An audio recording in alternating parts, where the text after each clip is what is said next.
আমি কলেজে যাইতাছি, পারলে রান্নাটা বসাই। শুক্রবার আবার কিসের কলেজ? আরে মূর্খ, তুমি বুঝবা না, ক্লাস আছে।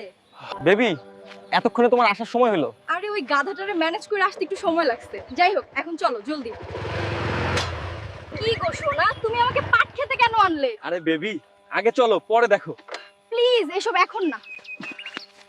এখানে এত দামি বাইক কই থেকে আসলো? আর এমন শব্দ কই থেকে আসতেছে? এই উন্না আবার কার?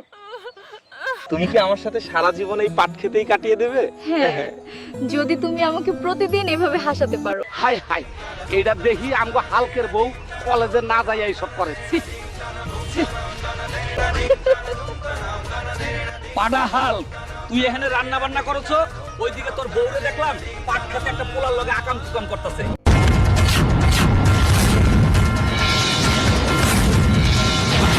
এই, এখানে বসে আছো কে?